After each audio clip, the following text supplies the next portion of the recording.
Saya mengajak saudara untuk merenungkan satu kebenaran firman Tuhan hari ini, yaitu Kristus sang pintu keabadian. Saudara-saudara, pintu itu bicara tentang macam-macam. Makanya kalau saudara di perumahan, diketahui dari pintu gerbangnya. Dan memang developer pinter ya saudara. Kadang pintunya gerbangnya bagus, tapi kalau masuk ya macam-macam begitu ya saudara. Karena itu merupakan simbol.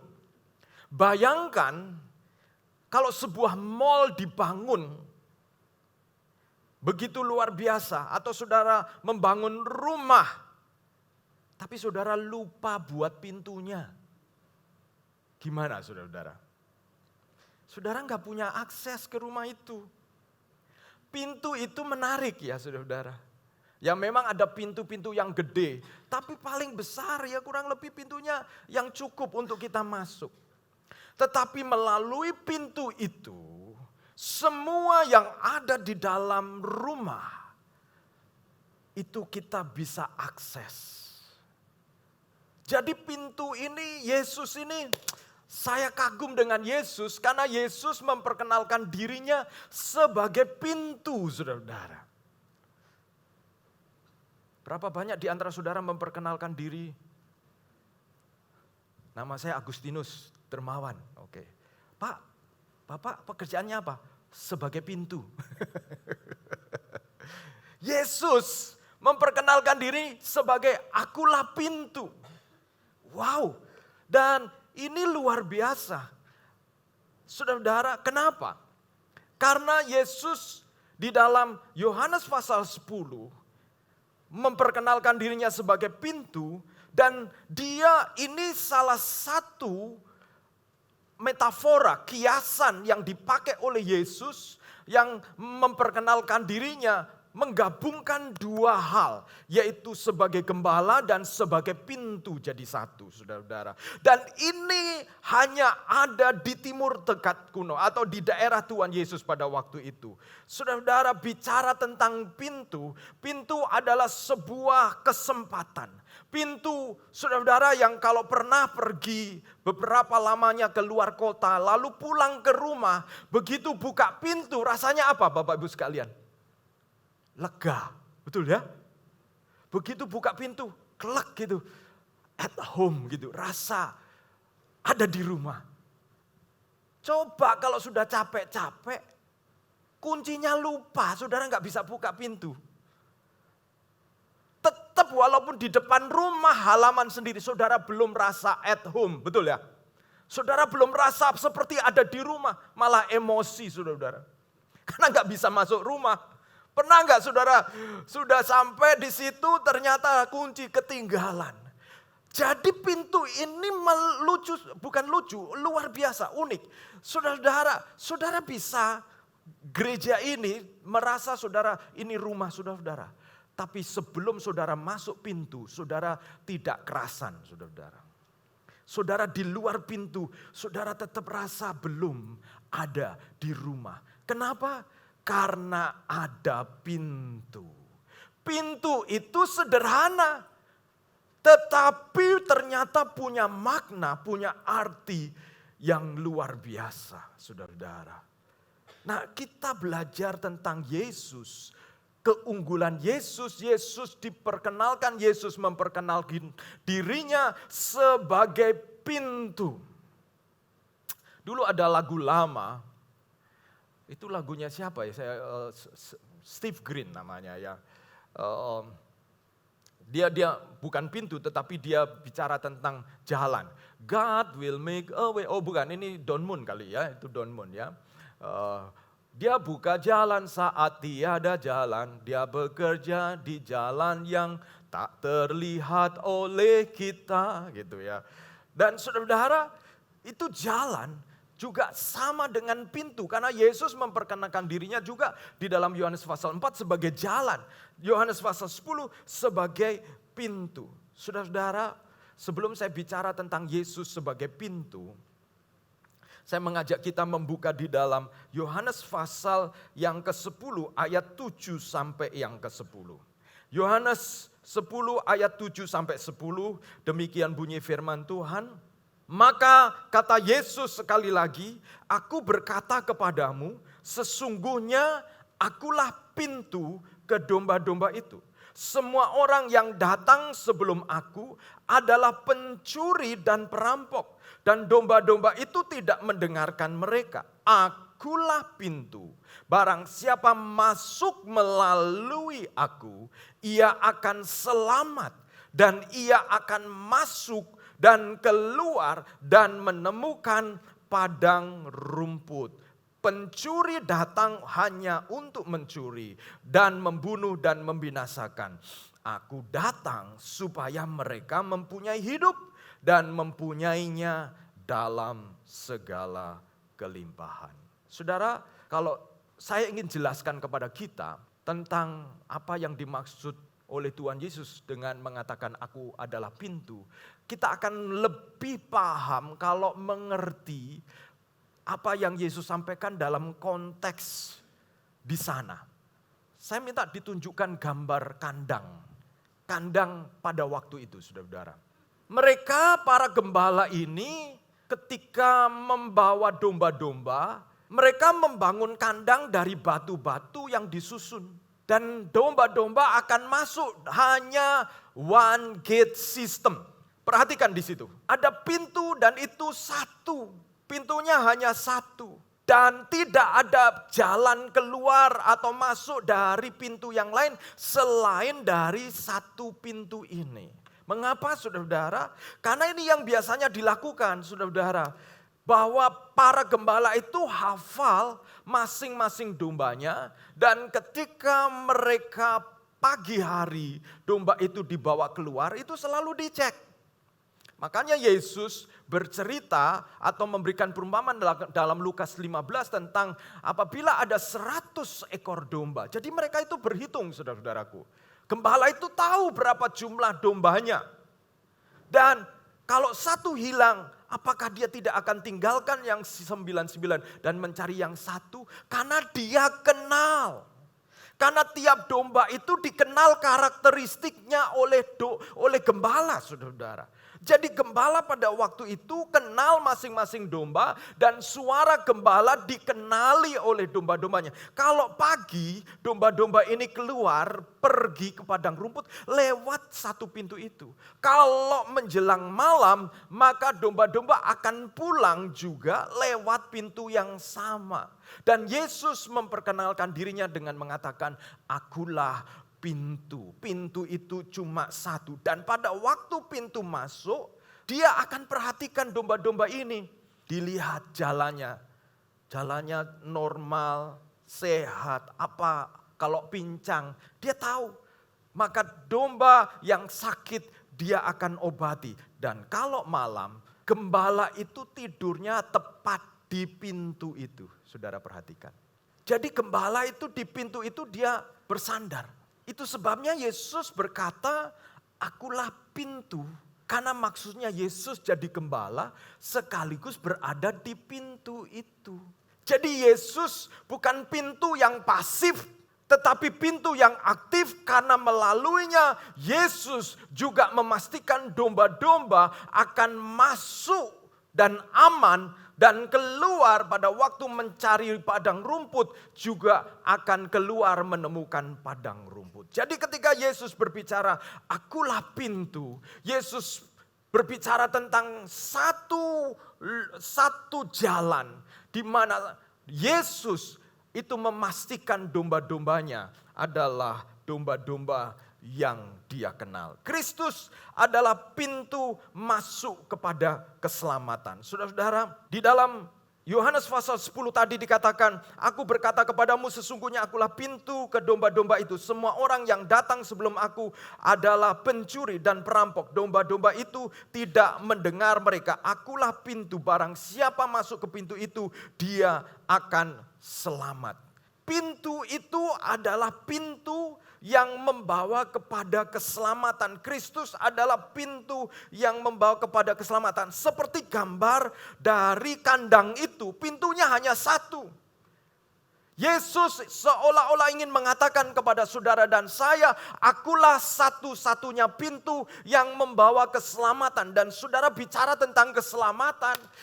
Domba-domba ini bukan hanya cari keselamatan untuk kemudian supaya nanti mati dan kemudian mati dengan baik.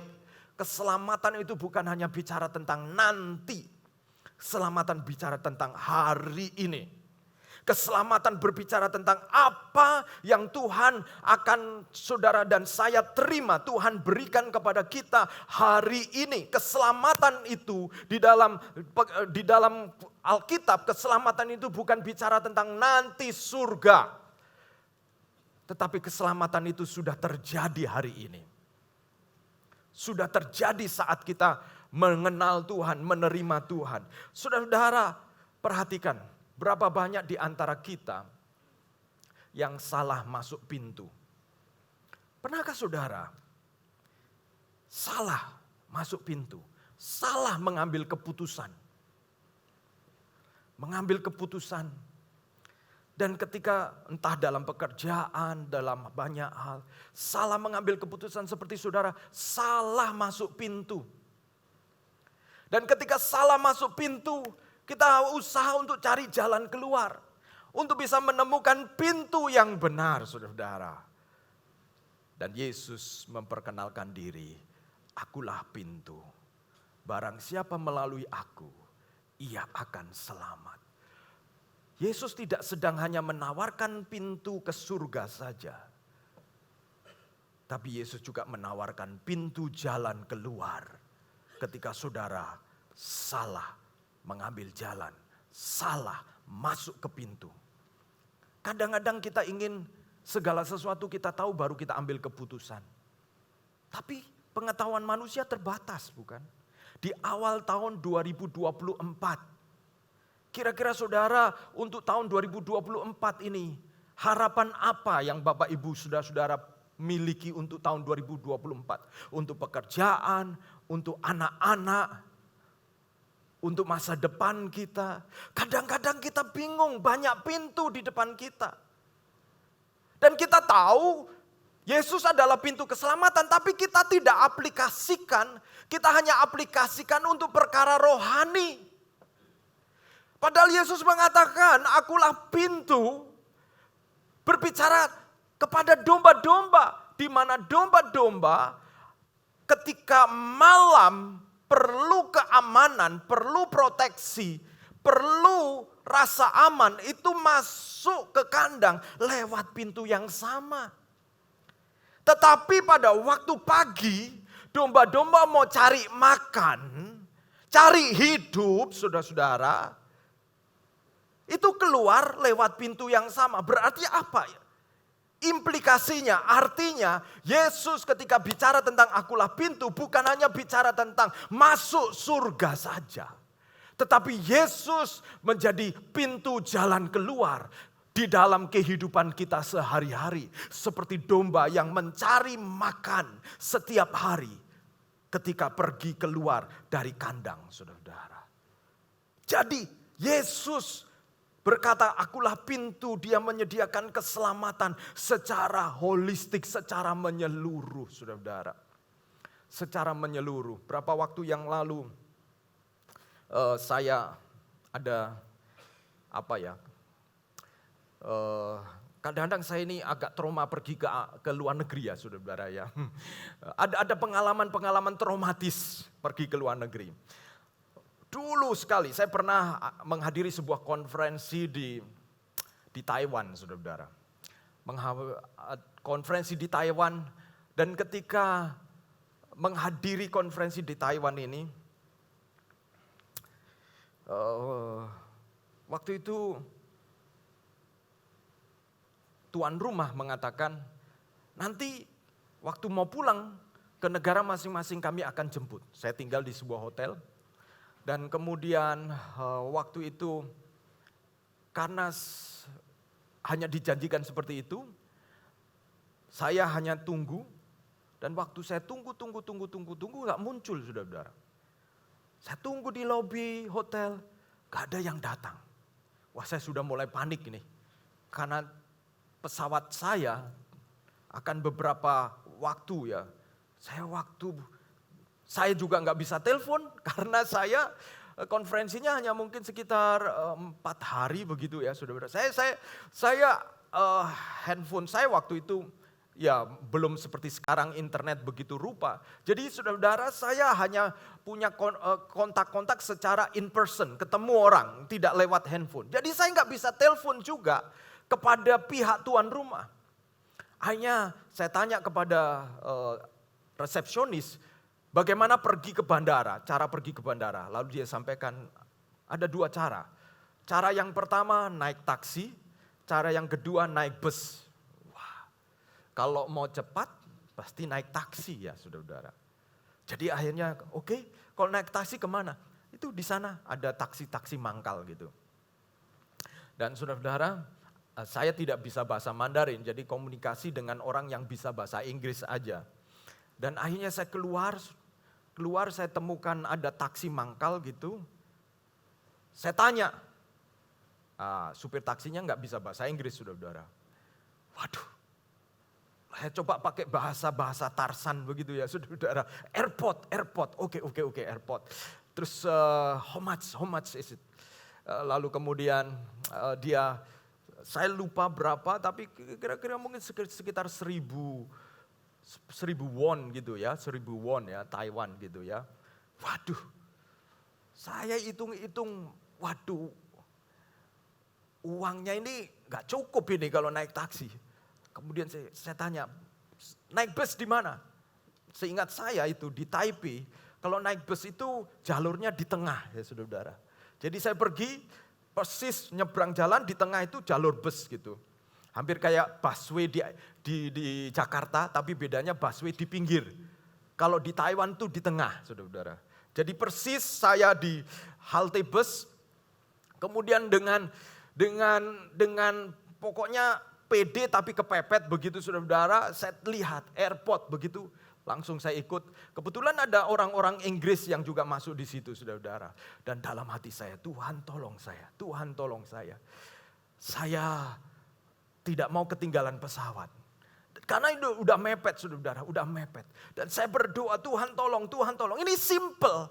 Tapi saudara simple, tapi kalau saudara itu terjadi di luar negeri, beda cerita. Kalau itu terjadi di Surabaya, uangnya terbatas, dan saudara mau pergi kemana, itu mungkin masih oke bisa minta tolong. Ini saudara di negeri orang, saya hanya berdoa, Tuhan tolong. Dan saudara akhirnya bus itu sampai di airport. Ternyata waktu bayar saudara, ini bayar pakai koin-koin gitu ya saudara. Waduh, uang saya tukarkan won ini hanya kecil aja, sisanya dolar saudara. Dan itu kan harus masuk begitu ya, karena itu bus semacam bus kota itu harus masuk, tiket semacam begitu ya, tapi isinya. Saya ngomong ke supirnya, aja saya US dollar gitu. Oh no, nggak bisa baca gitu. Terus saudara, tiba-tiba dari belakang ada orang yang kemudian it's okay. Dia bayarin saya saudara. Saudara sederhana. Tapi saya mau katakan kepada saudara, Yesus memperkenalkan, aku adalah pintu. Saya mengalami pada saat itu seolah-olah pintu saya hampir tertutup karena saya ada di negeri asing. Dan saya rasanya, wah ini mati ini terlambat ini. Tetapi saudara, saya bersyukur walaupun itu sederhana. Tetapi saya mengalami bagaimana Yesus itu hidup di dalam perkara-perkara sederhana. Karena dia memperkenalkan dirinya sebagai I am the door. Saya adalah pintu. Bukankah Bapak Ibu di dalam kehidupan kita seringkali memasuki pintu-pintu keputusan. Yang kadang-kadang pintu itu kita tidak tahu di balik pintu itu apa yang akan terjadi. Tadi sempat ngobrol-ngobrol tentang anak mau kuliah, anak mau sekolah. Saudara-saudara yang punya anak, saudara tahu. Ketika anak sekolah kita bergumul, bangun pagi nganter anak, jemput anak. Gak selesai-selesai, 12 tahun saudara-saudara. Wah, antar jemput sampai bonyok saudara-saudara. Dan saudara-saudara, setelah itu anak kuliah, bayari kuliah. Setelah itu anak pacaran, mikir jodohnya juga. Apalagi anak kita yang mungkin belum ketemu jodoh. Kita juga mikir juga ya saudara-saudara. Mikir ya, ini ke gereja mana supaya ketemu jodohnya. Ya, saudara-saudara, karena gereja kami orang-orang muda ya. Banyak yang mampir ke gereja kami juga cari jodoh gitu ya. Tapi lama setelah dapat jodoh dibawa pergi. Saya bilang, wah ini karunia menabur aja ini. yang panen orang lain. Dan saudara-saudara, kita sebagai orang tua selalu berpikir tentang masa depan anak kita yang seolah-olah kita khawatir anak kita salah masuk pintu. Salah pilih jodoh. Nanti kalau salah pilih jodoh bagaimana? Salah masuk sekolah. Lalu bagaimana? Salah masuk kuliah. Nanti nggak selesai. Nanti juga nggak jadi sesuai dengan bidangnya. Kita sebagai orang tua punya berbagai macam hal yang kita pikirkan sebagai pintu masuk untuk akses banyak hal di dalam masa depan. Tapi Yesus memperkenalkan dirinya sebagai akulah pintu. Yesus, Bapak Ibu bisa datang kepada dia, meminta hikmatnya.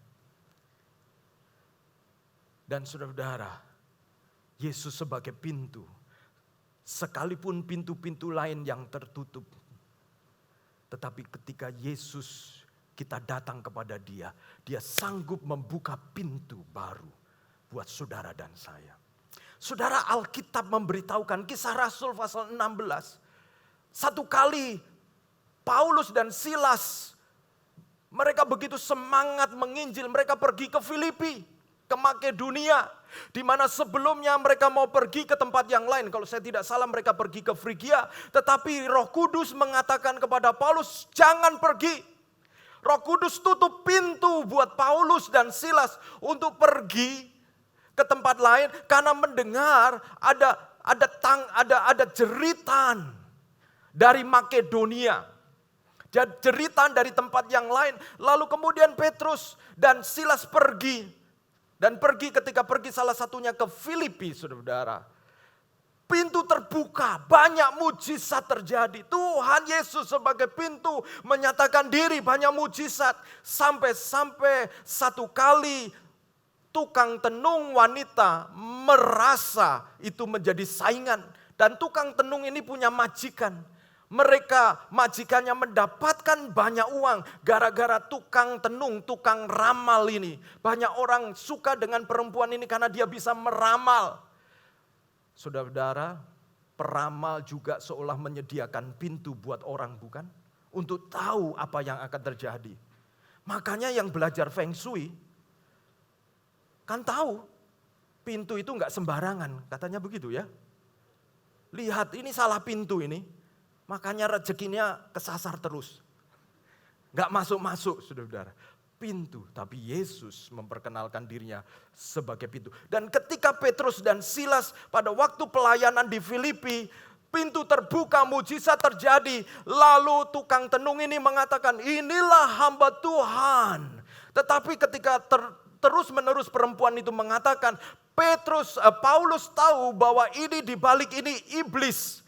Lalu kemudian Paulus mengatakan kepada perempuan itu untuk enyah, untuk dia pada akhirnya diam, bungkam. Dan pada akhirnya saudara-saudara, perempuan itu, tukang tenung itu diam dan saudara-saudara pada akhirnya majikannya marah. Sehingga Paulus dan Silas dilaporkan para pembesar karena majikan-majikan kehilangan bisnisnya.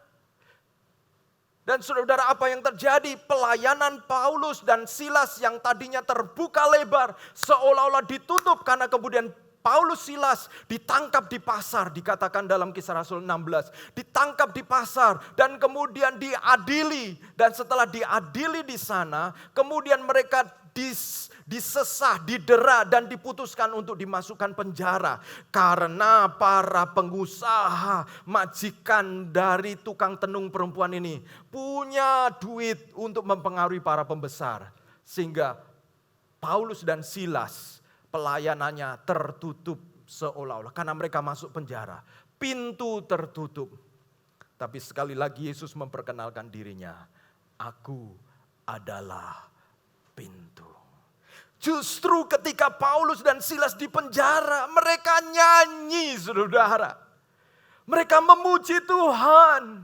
Mereka berseru kepada Sang Pintu yang abadi, yang kekal, yang tidak pernah berubah.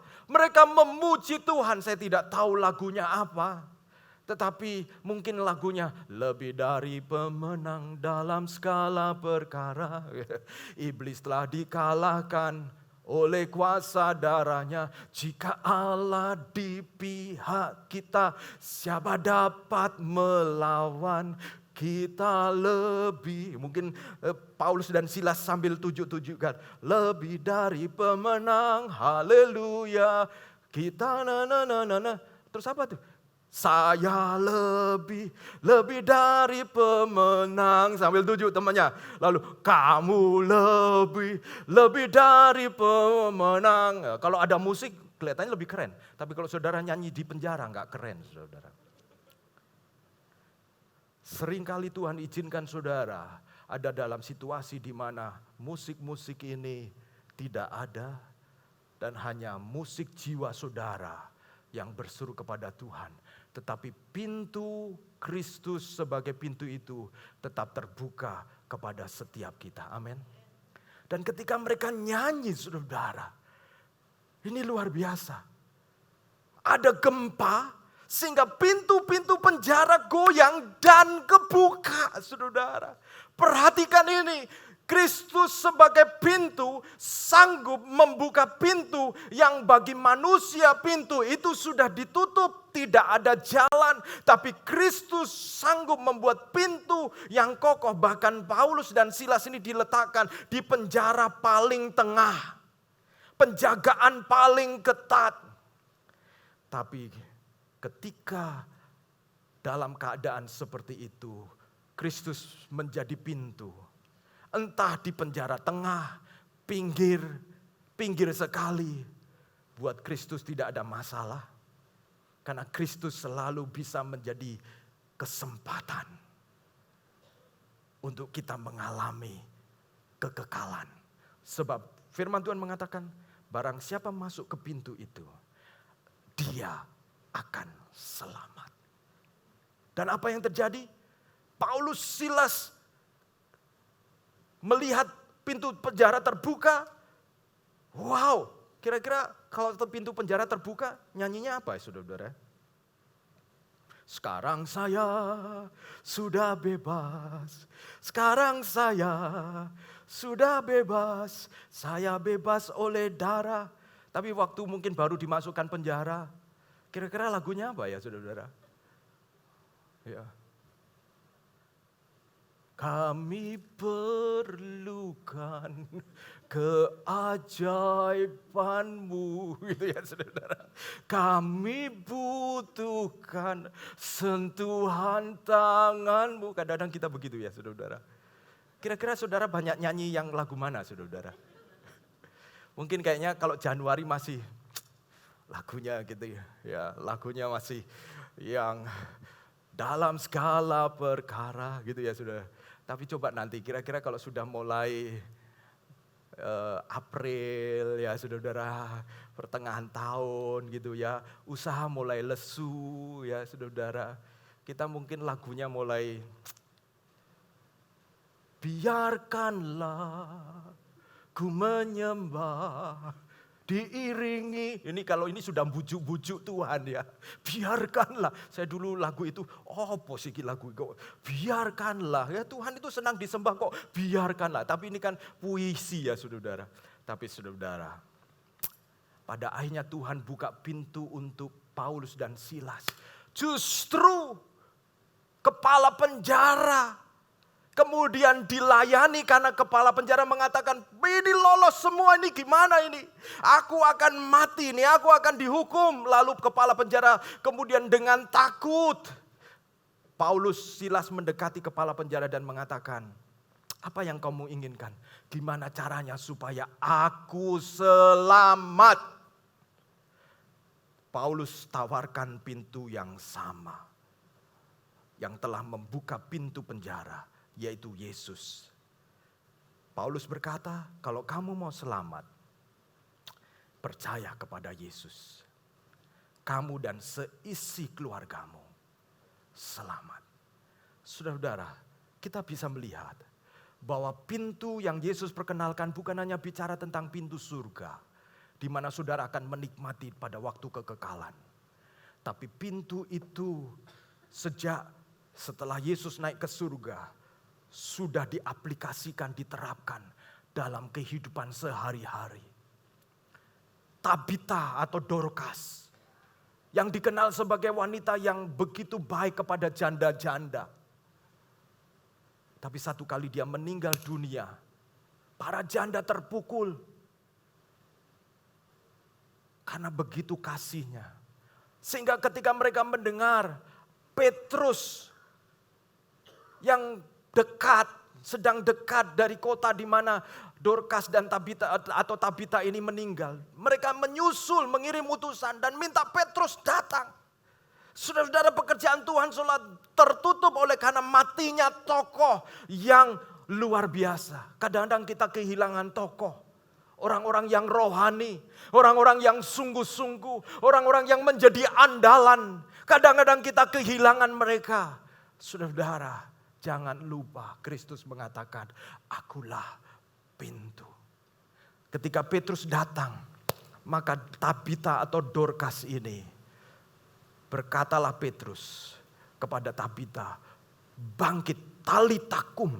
Petrus berkata begitu. Maka perempuan ini bangkit.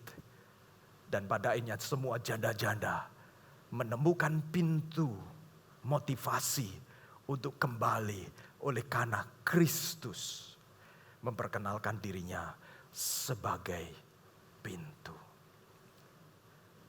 Saudara, berapa waktu yang lalu, saya mau akhiri ini, saya naik Grab.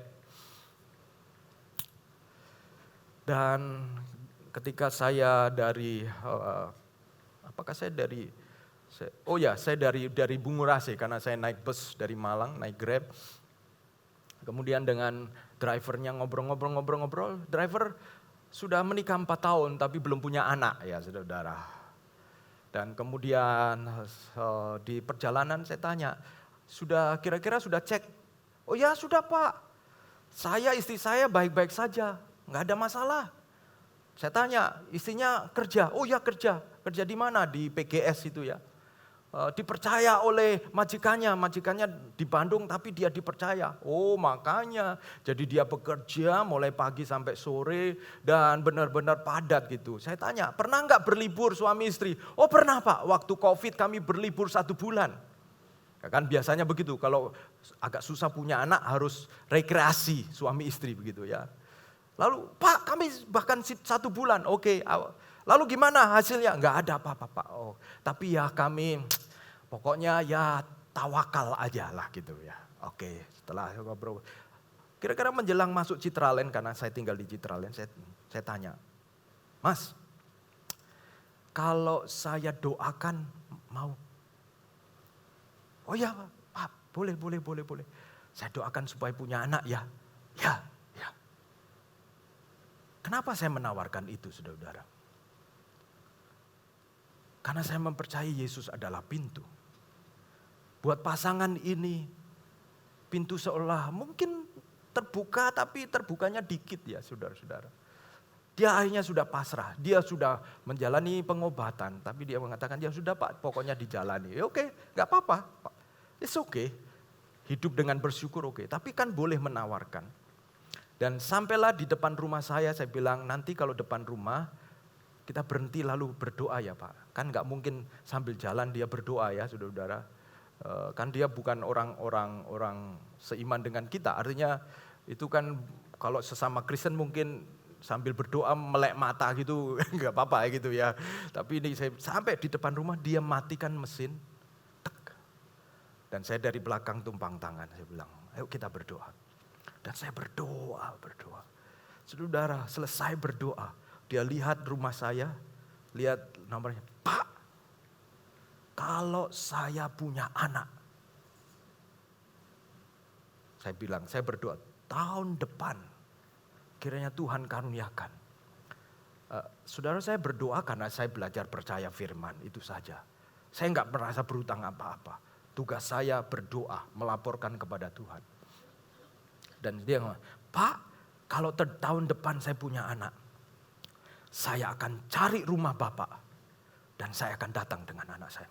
Waktu saya dengar itu hati saya terharu, saudara. Tapi itu baru terjadi bulan Desember. Jadi belum jelas apakah dia akan punya anak ya, saudara.